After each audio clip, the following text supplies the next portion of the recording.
پھر جنازے کی نماز میں کیا صورت ہو گئی بگڑ کر؟ جنازے کی نماز خود دعا تھی، لیکن جب ہم نہیں سمجھے کہ یہ دعا ہے تو مسلمانوں نے اس کے بعد ایک دوسری دعا شروع کی۔ وہ دعا بھی کیسے ہوتی ہے؟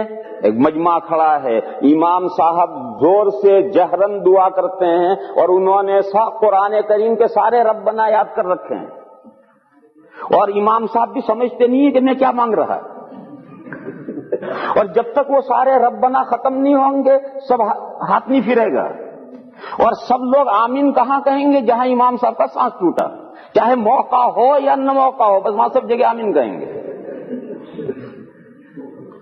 دیکھو میرے بھائیو، جو چیز تھی یوں رسمیں بن گئی اور روح ختم ہو گئی، یوں رسمیں ختم ہو گئی اور روح ختم ہو گئی۔ تو جنازہ ایک دعا تھی، اس کو یوں سمجھے نہیں، اس کے بعد جو دعا نکلی اس دعا کو بھی ایک رسم بنا دیا۔ حالانکہ اصل جو اسلام کے جو طریقہ تھا وہ کیا تھا کہ جنازے کی نماز ادا کرو، یہی میت کے لیے دعا ہے، کمپلیٹ دعا ہے۔ پھر اس کے بعد کیا کرنا ہے؟ اس کے بعد جنازہ اٹھاؤ، قبرستان جاؤ، قبرستان میں میت کو قبر میں رکھ کر سب قبر بند ہو جائے۔ تو حضور ابو داؤد شریف میں حدیث ہے، حضور اکرم صلی اللہ تعالی علیہ وسلم نے ایک موقع پر قبرستان میں جب میت کو دفن کر کے قبر بند ہو گئی تو حضور نے تمام صحابہ سے یہ فرمایا کہ صلوا لأخیکم التثبیت فإنہ الآن یسأل۔ استغفروا لأخیکم، یہ جملہ بھی ہے، استغفروا لأخیکم وصلوا لہ التثبیت فإنہ الآن یسأل۔ حضور نے فرمایا اپنے بھائی کے لیے مغفرت طلب کرو، بخشش طلب کرو، اور خاص طور پر یہ دعا مانگو کہ اب اس میت سے جو سوال جو جواب ہونے ہیں ان سوال جواب میں اللہ تعالیٰ اس کو صحیح جواب دینے کی توفیق عطا فرمائے۔ کیوں؟ حضور نے فرمایا کہ یہ میت اب یعنی یہاں سے ہمارے ہٹتے ہی جو ہی ہم یہاں سے ہٹیں گے کہ اس سے سوال جواب شروع ہو جائیں گے۔ فَإِنَّهُ الْآنَ يُسْأَلُ، اس میت سے بس ابھی سوال جواب شروع ہونے ہیں۔ لہذا حضور نے فرمایا کہ دو دعائیں کرو، ایک تو اپنے بھائی کے لیے گناہ کی بخشش طلب کرو، استغفروا لأخیکم، اپنے بھائی کے لیے دعائے مغفرت کرو، اور دوسری وصلوا لہ التثبیت، اور اس کے لیے تثبیت کی دعا کرو کہ جو سوال اس سے ہو اس کا صحیح جواب دینے کی اللہ اسے توفیق عطا فرمائے، اس کے دل کو مضبوط کریں اور یہ گھبرا نہ جائے اور بالکل صحیح جواب دے، ایسی اللہ اسے توفیق عطا فرمائے، یہ دعا کرو۔ یہ حاضرین سے کہنے کا کیا مطلب؟ یہ بہت چھوٹا سا پوائنٹ ہے، اس پر غور فرمائیں، آپ حضرات بہت سمجھدار حضرات ہیں، ایک چھوٹا سا پوائنٹ ہے اس پر غور فرمائیں۔ حضور نے حاضرین میں اعلان کیا، اس اعلان کا کیا مطلب؟ اس اعلان کا مطلب یہ ہے کہ ہر آدمی اپنے دل میں دعا کرے گا، ہر آدمی اپنے دل میں دعا کرے گا، اور اگر حضور نے ہاتھ اٹھا کر کے خود دعا مانگی ہوتی تو پھر لوگوں کو تو آمین آمین کہنی ہے، انہیں یہ ہدایت کرنے کی ضرورت ہی کیا ہے کہ یہ دو دعائیں کرو، یہ کہ ہدایت کرنے کی ضرورت کیا ہے؟ حضور تو عربی جانتے ہیں، سارا مجمع عربی جانتا ہے، حضور جو دعا کریں گے اسے وہ سمجھیں گے، اس پر آمین کہیں گے، انہیں کوئی ہدایت کرنے کی ضرورت ہی نہیں ہے۔ ان کو یہ ہدایت کرنا مجمع کو کہ یہ دو دعائیں مانگو، اس کا مطلب ہے کہ سارا مجمع اپنے دل میں دعا مانگے گا، چاہے ہاتھ اٹھا کر مانگے چاہے بغیر ہاتھ اٹھا کر مانگے، یہ دعا ہے۔ بس یہ دو دعائیں سنت سے ثابت ہیں، دو، ایک تو نماز جنازہ، یہ تو نماز جنازہ خود دعا ہے، ایک تو یہ ثابت ہے، اور پھر یہ قبر بند کرنے کے بعد میں یہ دو دعائیں میت کے لیے کرنا۔ اس کے بیچ میں جتنی دعائیں بڑھا دی وہ ہم لوگوں نے بڑھا دی کہ جنازے کے بعد فوراً ایک دعا اور بڑھا دی، پھر بعض لوگوں نے کہا کہ نہیں یہ کافی نہیں ہوئی، پھر میت دفن کرنے کے بعد پھر سارا مجمع پھر وہاں بھی وہ ہاتھ اٹھا کر دعا ہے، اور ایک آدمی کچھ عربی دعائیں پڑھ رہا ہے، وہ کیا پڑھ رہا ہے وہ بھی نہیں جانتا، مجمع بھی نہیں جانتا۔ جب میت کو دفن کرنے کے بعد قبر بند کرنے کے بعد ہم لوگ دعائیں مانگتے ہیں تو دعا مانگنے والا بھی نہیں سمجھتا کہ میں کیا دعا مانگتا ہوں، اور سننے والے بھی نہیں سمجھتے کہ کیا دعا مانگی جا رہی ہے، بس وہ سارے دعا قرآن و حدیث کے ربنا یاد کر رکھے ہیں، وہ سارے پورے ہو جائیں گے وہاں تک دعا مانگنی۔ پھر کچھ لوگوں نے ایک دعا اور بڑھائی کہ جب وہاں سے قبر سے ہٹو تو قبرستان کے دروازے پر جا کر 40 قدم ہٹ کر قبرستان کے دروازے پر رک کر پھر دعا مانگو. تو ایک دعا اور ہمارے ہندوستان پاکستان میں مانگی جاتی ہے قبر سے 40 قدم ہٹ کر کے قبرستان کے دروازے پر. پھر کچھ لوگوں نے ایک دعا اور بڑھائی کہ پھر سب میت کے گھر پہنچو اور میت کے گھر پہنچ کر دعا مانگ کر پھر اپنے اپنے گھر جاؤ. یہ اتنی ساری دعائیں لوگوں نے بڑھا ڈالی اور نتیجہ کچھ نہیں.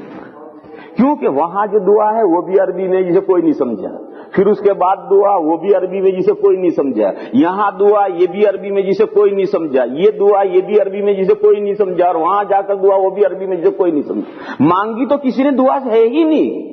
میرے بھائیو, دعا وہ ہے جو آپ سچے دل سے ایک مرتبہ اپنی زبان میں اللہ سے کہنے کہ میرے مولا یہ میرے میت ہے, اس کو بخش دیجیے, اس گنہگار کو بخش دیں. بس اتنا جملہ آپ اپنے سچے دل سے کہہ دیں, بس یہ ہے دعا. لمبی چوڑی دعا کی ضرورت نہیں ہے, آپ کے سچے دل سے یہ دعا نکلنی چاہیے کہ خدا اس میت کو بخش. حدیث شریف میں ہے, حدیث شریف میں سرکار دو عالم صلی اللہ تعالی علیہ وسلم کا ارشاد ہے کہ جس میت کی نماز جنازہ 3 صفحے پڑھیں اور وہ سچے دل سے میت کے لیے سفارش کریں, گناہوں کی بخشش مانگیں, تو اللہ اس کی بخشش فرما دیں. ایک حدیث تو یہ ہے کہ 3 صفحے. ایک دوسری حدیث شریف کے الفاظ یہ ہیں کہ جس میت کا جنازہ 100 آدمی یا زیادہ جنازہ پڑھیں اور اس کے لیے سچے دل سے سفارش کریں اللہ سے کہ خدایا اس میت کو بخش دیجیے, تو اللہ اسے بخش دے. سچے دل سے سفارش, جھوٹے دل سے نہیں. یہ جو 3 صفحے اور 100 یا زیادہ آدمی, دونوں حدیثوں کا ایک مطلب ہے, کیونکہ عام طور پر 3 صفوں میں 100 آدمی ہوتے ہیں, ان کی 3 صفحیں بنتی ہیں. اور ہمارے گجراتی بھائیوں نے جو ایکی بیکی کا مسئلہ نکالا ہے, پتہ نہیں یہاں کینیڈا میں ایکی بیکی کا مسئلہ ہے یا نہیں, برطانیہ میں برٹش میں تو یہ بہت ایکی بیکی کا مسئلہ چلا ہوا ہے گجراتیوں میں کہ تمام صفحیں اوڈ ہونی چاہیے, طاق صفحیں ہونی چاہیے, کہ 3 صفحیں ہوں یا 5 ہوں یا 7 ہوں یا 11 ہوں یا 13 ہوں. 12 صفحیں ہوں گی تو کہتے ہیں نہیں 13 کرو. یہ جو ایکی بیکی کا مسئلہ ہمارے گجراتی بھائیوں نے نکالا ہے, یہ اس حدیث شریف سے نکالا ہے. حالانکہ اس حدیث شریف کا یہ مطلب ہے ہی نہیں. 3 صفوں کا مطلب ہے اچھی خاصی تعداد, جس کا دوسری حدیث میں ذکر آیا کہ 100 یا زیادہ آدمی. یہ مطلب ہے ان 3 کا, 3 صفوں کا. اور تھوڑے ہوں مثلا 15 آدمی ہوں 15 ہوں تب بھی 3 صفحے تو بنانی چاہیے. اور یہ 3 صفحے کیوں بنانی ہیں؟ اس حدیث شریف کے جو راوی صحابی ہیں وہ صحابی ایسا کرتے تھے کہ اگر کسی جنازے میں جنازہ پڑھنے والے کم ہوتے تھے تب بھی ان کو 3 صفحے بناتے تھے اور اللہ کے فضل سے امید باندھتے تھے کہ اللہ بخش دیں. تو 3 تک تو ٹھیک ہے, لیکن 3 سے آگے جتنی بھی صفحے ہو جائیں پھر ایکی بیکی اوڈ کا کوئی مسئلہ نہیں. 10 ہو جائے تو کیا ہے, 11 ہو جائے تو کیا ہے, 12 ہو جائے تو کیا ہے, 13 ہو جائے تو کیا ہے, 14 ہو جائے تو کیا ہے, آگے ایکی بیکی کا کوئی مسئلہ نہیں ہے. اور پورے دنیا میں کہیں بھی مسلمانوں میں ایکی بیکی اور یہ اوڈ کا مسئلہ نہیں چلتا, یہ ہمارے گجراتی بھائیوں میں ہی چلتا ہے. اور بعض گجراتی کتابوں میں یہ مسئلہ لکھ دیا گیا ہے. تو اس لیے اچھی طرح سے اس مسئلے کو سمجھ لو کہ دین اور شریعت وہ ہے جو ساری دنیا میں ہے, صرف گجرات میں ہے وہ دین اور شریعت نہیں. دیکھو یہ قاعدہ کلیہ سمجھاؤں, لیکن اس قاعدے کلیے کو جاری کرتے ہوئے ذرا سوچ سمجھ کر جاری کیجیے, اس لیے کہ تمام قاعدے کلیے اندھے کی لاٹھی ہوتے ہیں. اندھا لاٹھی لے کر چلتا ہے, وہ لاٹھی کہاں گرے اللہ جانے کہاں گرے. یہ قاعدہ کلیہ سمجھاؤں, وہ عمل جو ساری دنیا کے مسلمان کرتے ہیں وہ عمل شرعی ہے اور سنت ہے اور اسلامی عمل ہے. اور وہ عمل جو ایریا وائز ہے, کینیڈا میں ایک عمل ہے برٹش میں اسے کوئی نہیں جانتا, ایک عمل برٹش میں ہے فرانس میں اسے کوئی نہیں جانتا, ایک عمل یورپ اور امریکہ میں ہے ایشیا میں اسے کوئی نہیں جانتا, ایک آدمی گجرات میں ہے عمل ہے راجستھان میں اور یو پی کے لوگ نہیں جانتے, ایک عمل یو پی میں ہے گجرات کے لوگ نہیں جانتے, ایک عمل ہندوستان میں ہے برما اور رنگون والے اسے نہیں جانتے, ایک عمل ہندوستان میں ہے، چین میں اسے کوئی نہیں جانتا.